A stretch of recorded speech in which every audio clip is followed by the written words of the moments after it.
ஒரே ஒரு கேள்வி கேட்கிறேன். சென்னை ஏர்போர்ட் மீனம்பாக்கம் ஏன் நீங்க 5 வருடம் கிடப்புல போட்டு வச்சிருந்தீங்க? மேல இருந்து சென்ட்ரல் கவர்மெண்ட் உங்களுக்கு அன்னைக்கே அப்ரூவல் கொடுத்திருந்தாங்க. நீங்க ஏன் 5 வருஷம் அதை சும்மாவே வச்சிருந்தீங்க? உங்களுக்கே தெரியும் பரந்தூர் ஏர்போர்ட் வந்ததுன்னா இன்னும் 5 வருஷம் ஆகும்னு.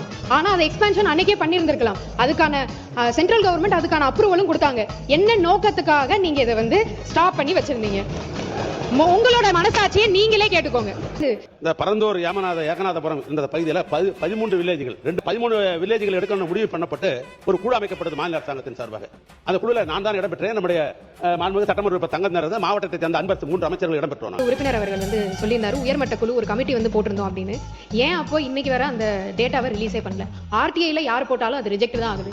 ஏன் அதை இன்னைக்கு அவங்க ஓப்பனா எந்த இடத்துலயும் சொல்லவே இல்லை? இது ஒரு இடத்த எடுத்தோன்னா அந்த பயன்பாடுக்கு தான் யூஸ் பண்ணணும்னு உறுப்பினர் அவர் சொல்லியிருந்தாங்க. Right to fair compensation and transparency in land acquisition rehabilitation and resettlement act 2013 clause 1999 படி ஒரு குறிப்பிட்ட திட்டத்திற்கு கையகப்படுத்தும் நிலம் அத்திட்டம் சில காரணங்களால் செயல்படுத்த இயலவில்லை எனில் மற்ற பொது திட்டங்களுக்கு அரசு ஒதுக்கீடு செய்து உத்தரவு வழங்கிட சட்டங்களில் வழிவகை உள்ளது.